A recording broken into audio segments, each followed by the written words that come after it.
Hello students, आज हम जिस शीर्षक को पढ़ने वाले हैं वह है हमारा परिवार, जिसमें हम रहते हैं।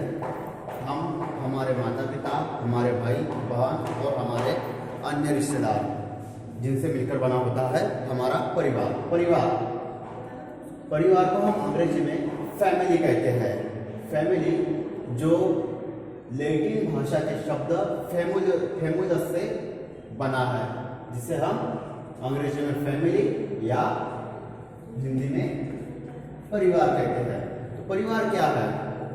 परिवार पति पत्नी का एक ऐसा निवास जहां पर उनके साथ उनकी संतानें रहती है। अन्यथा ये भी हो सकता है कि केवल पति पत्नी हो। ऐसे स्थान को हम क्या कहते हैं? परिवार कहते हैं, जहां पर पति पत्नी अपने संतानों के साथ अथवा बिना संतानों के रह रहे हो। ऐसे निवास स्थान को हम परिवार कहते हैं। साधारण रूप से देखा जाए तो व्यक्ति की शारीरिक, भौतिक, मानसिक, आर्थिक इन सभी आवश्यकताओं की पूर्ति परिवार में ही होती है। परिवार के बिना इन सभी आवश्यकताओं की पूर्ति नहीं हो सकती और परिवार के बिना किसी व्यक्ति के जीवन की कल्पना ही नहीं की जा सकती। और परिवार ही एक ऐसा संस्था है, एक ऐसी समिति है जो हमें समाज से, इस दुनिया से, या कह सकते हैं दुनियादारी से परिचित करवाती है। तो देखते हैं हम परिवार अर्थात फैमिली। तो लैटिन भाषा के फैमुलस शब्द का अंग्रेजी रूपांतरण फैमिली, एक समिति या संस्था जहां पर पति पत्नी एक निवास में बच्चों के साथ या बच्चों के बिना रहते हैं, उसे हम क्या कहते हैं? परिवार कहते हैं। अब हम परिवार की परिभाषा देख लेते हैं। विभिन्न विद्वानों के द्वारा दी हुई परिवार की जो परिभाषा है, इसमें इलियट एवं मेरिल ने जो परिभाषा दी है वह है परिवार पति पत्नी एवं बच्चों से निर्मित एक जैविक सामाजिक इकाई है। परिवार का निर्माण इन्होंने कैसे बताया? पति पत्नी के मध्य स्थापित यौन संबंधों से उत्पन्न संतानें और इनसे निर्मित पति पत्नी के मध्य जो यौन संबंध हुए उनसे जो संतानें उत्पन्न हुई और इन सभी से मिलकर एक क्या हुआ है? एक सामाजिक इकाई का निर्माण हुआ है। उस इकाई को इलियट और मेरिल ने क्या बताया है? परिवार बताया है। उसके पश्चात हम प्रोफेसर बर्गेस एवं लॉक की जो परिभाषा है परिवार के संदर्भ में, उस परिभाषा को देखते हैं। तो प्रोफेसर बर्गेस और लॉक क्या कहते हैं कि परिवार ऐसे व्यक्तियों का समूह है जो रक्त अथवा गोद लेने के संबंधों द्वारा एक दूसरे से बंधे रहते हैं और एक गृहस्थी का निर्माण करते हैं। किसका निर्माण कर रहे हैं? गृहस्थी का या घर का निर्माण कर रहे हैं, एक निवास का निर्माण कर रहे हैं, एक निवास स्थान पर रह रहे हैं कुछ व्यक्ति जिनके मध्य क्या है? रक्त के संबंध है या गोद लिए हुए संबंध। रक्त के संबंध मतलब सभी के शरीर में एक जैसा रक्त होगा, या हो सकता है कि गोद ली हुई संतान हो, एक जैसा रक्त, अर्थात पति पत्नी उनकी संतानें परस्पर एक जैसा रक्त है। अगर संतान नहीं हुई तो बदले में क्या कर लिया उन्होंने? किसी संतान को गोद ले लिया, तो वे क्या कर लेते हैं? एक गृहस्थी का निर्माण कर लेते हैं, जिसे प्रोफेसर बर्गेस तथा लॉक ने परिवार बताया है। अब ये तो हो गया परिवार की परिभाषा है। अब हम परिवार की विशेषताएं देख लेते हैं कि क्या विशेषता है परिवार की, क्या लक्षण है परिवार के, या परिवार के क्या गुण है, या कौन सी संस्था को हम या कौन सी समिति को हम परिवार कहेंगे। तो हम देख लेते हैं परिवार की विशेषताएं, जिसमें सर्वप्रथम हमने क्या लिखी है? पति पत्नी के मध्य यौन संबंध। एक स्त्री और एक पुरुष जिनका विवाह हुआ है वे परस्पर क्या है? पति पत्नी है। और इन दोनों के मध्य जो यौन संबंध स्थापित हो गए, यहाँ पर उस स्थान को हम क्या कहेंगे? परिवार कहेंगे। परिवार में एक व्यवस्था होती है जिसमें पुरुष और स्त्री परस्पर अपने यौन संबंधों की स्थापित करते हैं या अपनी यौन आवश्यकताओं की पूर्ति करते हैं। परिवार के बाहर यदि हम यौन संबंध स्थापित करेंगे या यौन आवश्यकताओं की पूर्ति करेंगे तो वह हमारा चारित्रिक पतन या नैतिक पतन या हमारे द्वारा किया हुआ व्यभिचार कहलाया जाएगा, जो समाज में अव्यवस्था उत्पन्न करेगा। तो व्यक्ति एक निश्चित व्यक्ति के साथ यौन संबंध स्थापित करे और यौन आवश्यकताओं की अपनी पूर्ति करे, तो यह व्यवस्था कहाँ होती है? परिवार में, जहाँ पति पत्नी के मध्य यौन संबंध स्थापित होते हैं। फिर उसके पश्चात संतानोत्पत्ति।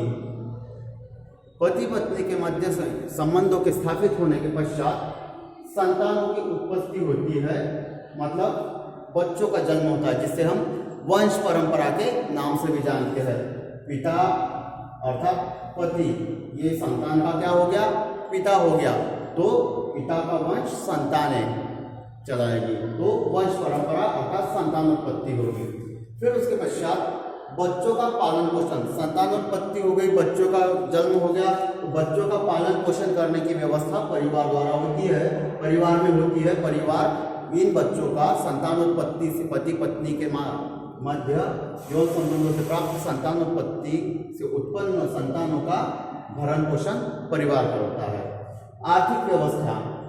अपनी आवश्यकताओं की पूर्ति के लिए हर व्यक्ति को, प्रत्येक व्यक्ति को धन की आवश्यकता होती है, जो आर्थिक आवश्यकता की श्रेणी में आती है। इन आवश्यकताओं की पूर्ति परिवार में पुरुष द्वारा की जाती है।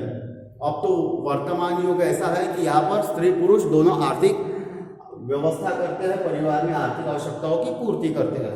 फिर उसके पश्चात दीर्घकालिक समूह। यह जो समूह है परिवार, यह कई युगों पहले से चलता आ रहा है। यह चलता आया है और चलता रहेगा, अर्थात कई युगों से है और आज भी है और कई युगों बाद भी यह परिवार बना रहेगा। परिवार कभी समाप्त नहीं होंगे, उसके सदस्य की मृत्यु हो जाएगी, नए सदस्यों का जन्म होगा, परंतु परिवार जो समूह है या जो संस्था है समाज में, वह हमेशा बनी रहेगी। उसके पश्चात एक निवास स्थान। प्रत्येक परिवार का एक निवास स्थान होता है, एक घर होता है जिसमें वे निवास करते हैं। उसके पश्चात अगली विशेषता है रक्त संबंध। परिवार के जितने भी सदस्य हैं उनमें परस्पर रक्त संबंध होते, माता पिता का रक्त संतानों में समाहित होता है। उसके पश्चात सार्वकालिक एवं सार्वभौमिक संस्था। यह जो परिवार संस्था है ये सभी कालों में रही है। परिवार के बिना समाज हो ही नहीं सकता और यह ऐसी संस्था है, सार्वभौमिक है। भारत में भी है, चीन में भी है, अमेरिका में भी है और सभी देशों में है, नगरों में है, ग्रामों में है, सभी स्थानों पर परिवार पाए जाते हैं। अब हम देखते हैं अगली विशेषता। तो परिवार क्या करता है? सामाजिक नियंत्रण का प्रभावी साधन है, हम पर नियंत्रण रखता है। सामाजिक नियंत्रण, जिससे क्या होता है कि हमारे द्वारा अच्छा व्यवहार किया जाता है। यदि हम अच्छा व्यवहार न करें तो हमें हमारे घर परिवार में दंड दिया जाता है और उससे हम क्या करते हैं, फिर अच्छा व्यवहार करने लग जाते हैं और हमारे अच्छे व्यवहार करने से समाज में व्यवस्था कायम बनी रहती है। यदि हम बचपन से ही गलत आदतें सीख जाए, गलत व्यवहार सीख जाए, तो समाज में हम अपराधी बनकर उभर कर आएंगे और जो समाज की व्यवस्था में घातक होंगे। तो समाज की व्यवस्था को बनाए रखने का कार्य अर्थात सामाजिक नियंत्रण का कार्य परिवार करता है। फिर उसके पश्चात भावनात्मक लगाव। हमारा परिवार के सभी सदस्यों के साथ भावनात्मक लगाव होता है, चाहे वो हमारे माता हो, पिता हो, दादा दादी हो, भाई बहन हो या हमारे चाचा चाची। हमारे परिवार के प्रत्येक सदस्यों के साथ हमारा भावनात्मक लगाव होता है। सभी के साथ हमारी कैसी अपनत्व की भावना होती है, अपनत्व की भावना, सभी हमारे हैं, अपने हैं, हम एक है।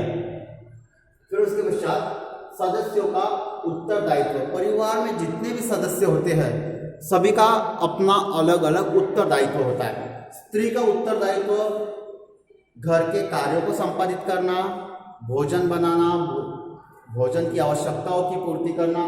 पुरुष का कार्य उस आवश्यकता की पूर्ति के लिए धन को संचित करना, धन एकत्रित करना, धन कमाना और परिवार की रक्षा करना। उसके पश्चात अनिवार्य सदस्यता है परिवार की, ठीक है। अगली विशेषता है अनिवार्य सदस्यता। कोई भी व्यक्ति हो, क्या उसका जन्म परिवार के बाहर होता है? यदि अनैतिक तरीके से किसी व्यक्ति का जन्म हुआ तो वो बात अलग है। छुपकर किसी स्त्री पुरुष ने अनैतिक तरीके से संबंध स्थापित कर लिए, संतान का जन्म हो गया और संतान को कहीं फेंक दिया है, अनाथाश्रम में छोड़ दिया, वो अलग बात है, ठीक है। पर वो और एक प्रकार से अमर्यादित व्यवहार है जो एक नए संतान का जीवन खराब कर रहा है। तो यहाँ पर क्या है कि इसकी जो सदस्यता है परिवार की, यह अनिवार्य, हमारा जन्म होता है तो हमारे परिवार में ही होता है, परिवार के बाहर किसी का जन्म नहीं होता, और होता है तो वो अभी जैसा मैंने बताया कि अनैतिक तरीके से जन्म हुआ होगा, पर वो व्यक्ति भी क्या कर लेगा, उसकी गलती थोड़ी है, वह बड़ा होकर स्वयं के परिवार की स्थापना कर लेगा, तो वह भी परिवार का सदस्य बन जाएगा।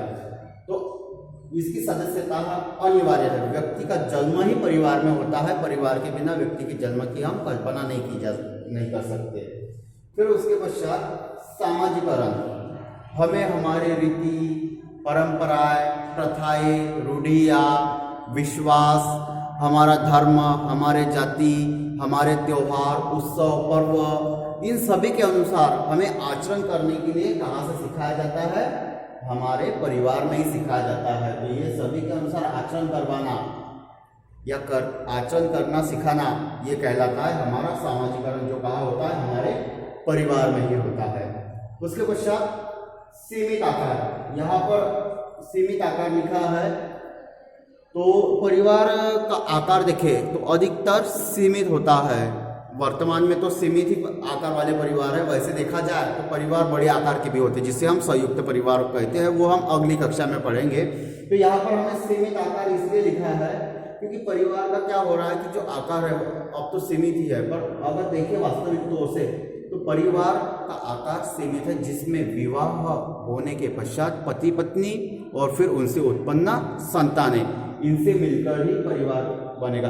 अगर मैं कहूँ कि मेरा परिवार है और मेरा विवाह नहीं हुआ तो यह मेरा परिवार नहीं होगा, मैं उस परिवार का सदस्य हूँ तो मेरा ही परिवार हुआ, परंतु वो मेरे द्वारा निर्मित परिवार नहीं होगा, वह मेरे माता पिता द्वारा निर्मित परिवार होगा। और यदि मेरा विवाह हुआ, मेरे संतानें हुई, तो वह मेरे द्वारा निर्मित परिवार होगा, अर्थात इसका आकार कैसा है? सीमित है। तो आज हमने देखा एक समाज के लिए महत्वपूर्ण संस्था परिवार, जिसके बिना किसी समाज की हम कल्पना नहीं कर सकते। परिवार ही है जो हमें समाज के अनुकूल व्यवहार करने के लिए प्रेरित करता है, समाज के लिए हमें अनुकूल नागरिक बनाता है, हमारा सामाजिकरण करता है, हमारी सभी आवश्यकताओं की पूर्ति करता है, हमें सुरक्षा प्रदान करता है और हमें एक श्रेष्ठ नागरिक बनाता है, हमारा परिवार।